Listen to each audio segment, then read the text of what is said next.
आज भी हमारे इस देश भारत में, देश सनातन में लोग इस प्यार में इतने अंधे हो जाते हैं। अभी आप लोगों ने देखा होगा, शायद 2 महीने हुए, एक दिल्ली में कांड हुआ था। श्रद्धा नाम की लड़की थी, जो हमारे हिंदू की लड़की थी, और आफ्ताब नाम का एक मोमडन लड़का था जिसने उस लड़की का कत्ल किया। उस लड़की के 18 टुकड़े किए थे उस लड़के ने। कारण वो हिंदू की लड़की उस मोमडन लड़के से प्यार करती थी, और उसने लड़की ने प्यार में अंधे होकर के अपने माता पिता को ठुकरा करने के बाद उस लड़के के साथ में गई। उसका परिणाम उस लड़की को 18 टुकड़ों में कटना पड़ा था। अब विचार करिए कि एक व्यक्ति के शरीर में से 18 टुकड़े बनाए जाए तो कितने टुकड़े होंगे, कितने छोटे छोटे। और उसने 18 टुकड़े बनाने के बाद पॉलीथनों में अलग अलग बंद किया और उसे फ्रिज में लगा के रख दिया था। उसका इतना बड़ा उसे परिणाम मिला। अभी 2 महीने पहले की बात है, आप लोगों ने न्यूज पर देखी होगी। उस लड़की के 18 टुकड़े करने के बाद फ्रिज में रखा, और एक टुकड़े को वो हर रोज अपने बैग में रखता था, दूर जाकर के किसी शहर में फेंक करके आता था। एक टुकड़े को हर रोज अपने बैग में डालता था। जैसे यहाँ से पदालू में एक टुकड़ा डाल दिया, एक जाकर के इधर बरेली में डाल दिया, मुरादाबाद उत्तराखंड, ऐसे उसने कई एक टुकड़ों को गायब कर दिया। लेकिन अंत समय में उसका खुलासा हुआ, तब पता चला कि इसने उस लड़की के 18 टुकड़े किए।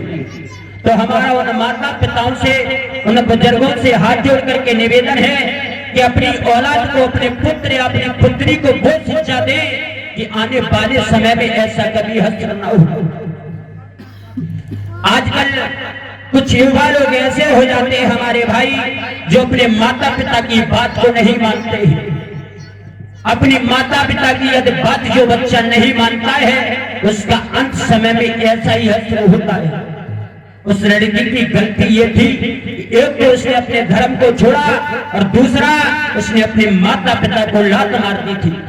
जिस माता पिता ने उस लड़की को 18 साल तक पढ़ाया लिखाया, पाल करके बड़ा किया, उसी लड़की ने आज एक लड़के के पीछे अपने माता पिता को छोड़ दिया था। मेरे प्यारे भक्तों, इसलिए सभी लोगों से हमारा यही निवेदन है कि अपने जितने भी बुजुर्ग लोग हैं, जो भी हमारे भैया लोग हैं, वो अपनी औलाद को अच्छी से अच्छी शिक्षा दें, जिससे आने वाले समय में हमारे धर्म के ऊपर कभी कोई संकट ना आए। लेकिन आजकल लोगों को, युवा लोगों को, कभी बुजुर्ग लोगों के पास में बैठने का टाइम नहीं है महाराज। कहीं यदि 2 नौजवान भैया खड़े हों, उनसे कहो कि आज थोड़ा सा टाइम निकाल करके अपने बाबा के पास में बैठ जाओ, टाइम ही नहीं है। मैंने उस दिन भी बताया था, सबसे बड़ी बीमारी हमारे देश भारत में है तो इस फोन की है, क्यों फोन से ही फुर्सत नहीं है। हमारे बुजुर्ग लोगों के पास वो शिक्षा है जो तुम्हारे ये व्हाट्सएप फेसबुक कभी नहीं दे पाएंगे। हमारे बुजुर्गों के पास वो संस्कार है, ये तुम्हारा फोन कभी तुम्हें नहीं दे पाएगा। लोग आज फोन के पीछे अपने माता पिता की सेवा को ही करना भूल जाते हैं। यदि पिता खाना खा रहा है, पिता ने कहा बेटा प्यास लग रही है, पानी लेके आ, तो बच्चा फोन चलाता जाएगा, पिताजी अभी नहीं 5 मिनट बाद जाएगा। पिताजी का बेचारे का कॉल हिलगा हुआ है गले पर, और पिता ने कहा बेटा पानी ले आ, ठीक है पिताजी अभी जा रहा हूँ, 5 मिनट थोड़ा सा और चलाने दो। ये हमारे देश भारत का ये संस्कार है, ये हमारे देश भारत की सभ्यता है। मेरे प्यारे भक्तों, वो हश्र है हमारे सनातन धर्म में कि युवा लोग आज किसी की बात नहीं मानते। मैंने उस दिन भी बताया था कि इस कलयुग में वो समय आ चुका है कि आए वो ऐसो समय ब्रदन की रे सेवा।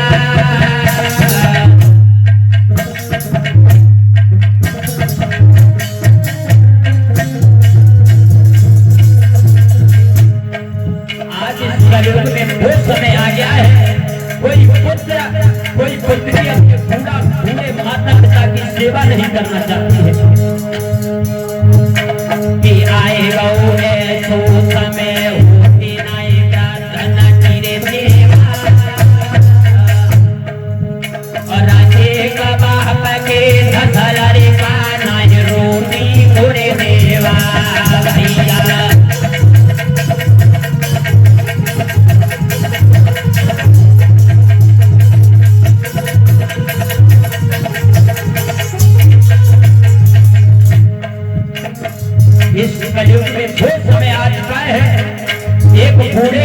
पिता 10 पुत्र और पुत्रियों को पाल करके बड़ा करते थे, लेकिन उन 10 पुत्रों से वो बूढ़े माता पिता नहीं पाले जाते। आप लोगों ने देखा होगा, एक पिता की यदि 2 संतानें हैं ना, तो दोनों बंटवारा करते थे। कैसे? माँ को तू 1 महीना तक अपने पास में रखेगा, 1 महीना तक माँ को तू अपने पास में रखेगा, 1 महीना तक हम रखेंगे। और भैया कई महीना ऐसे आ जाते जो 28 दिनों का होता है, और कई महीना 31 दिन के आ जाते, तो वो 2-3 दिन माँ को भूखा रहना पड़ता है। दूसरा लड़का क्या देता है, भैया तूने 28 दिन तक तो खाना खिलाया, मैं भी 28 दिन तक खिलाऊंगा। 2-3 दिन तक वो माता पिता भूखे रह जाते हैं। तो क्या है, आज हमारे लोगों की सोच है, जो हमारे नौजवान लोग अपने धर्म को छोड़ करके इतने भटक चुके हैं। और आरे प्रेम मनाए भाई भाई, और बड़े बड़े घर बार मिट गए रे भोलानाई में, भैया बड़े बड़े घर बार मिट गए रे भोलानाई में।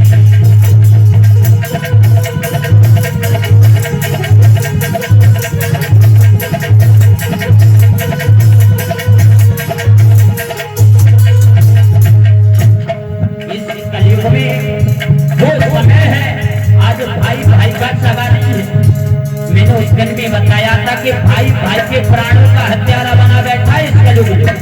भाई अपने भाई को सगा नहीं मानता है, और भाई मानता है कुछ दिनों तक मानता है, मैंने देखा है, वो भी गिने चुने दिनों तक मानता है।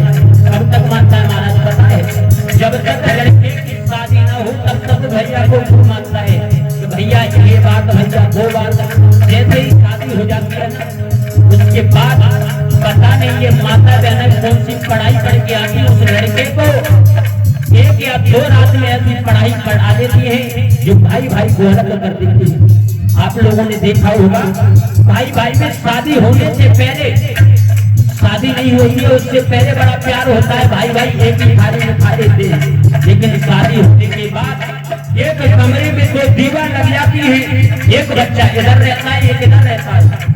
वो क्या है? हम लोगों के संस्कार है। अगर किसी बुजुर्ग के पास में तुम बैठ करके देख लेना, थोड़ा विचार कर लेना, ज्यादा दिन पुरानी बात नहीं है, 30 या 40 साल पहले लोगों से पूछ लेना कि लोगों ने, जो हमारे बुजुर्ग हैं ना बाबा लोग, उनसे पूछ लेना 30 या 40 साल पहले 4 बुजुर्ग लोग एक कमरे में लेकर के गुजारा करते थे, कभी लड़ाई नहीं होती थी। सिर्फ क्या था? संगठन था, संस्कार थे।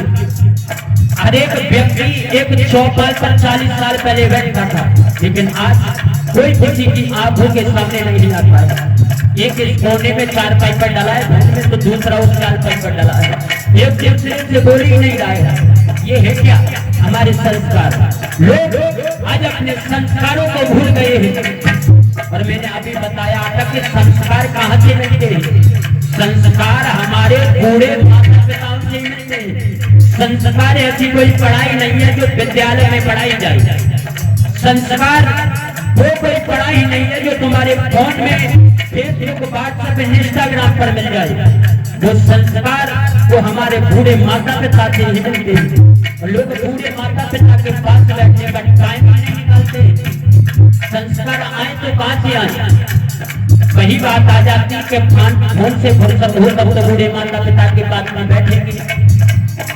कभी बुजुर्ग के पास में बैठ करके हम उन्हें युवा लोगों से कहना चाहेंगे जो अभी अपनी जवानी के मत में इतने अंधे हैं, जो अपने आप को कुछ मान करके बैठे हैं कि हम कुछ हैं, उन लोगों को एक बार मरघट में जाकर के चक्कर अवश्य लगाना चाहिए।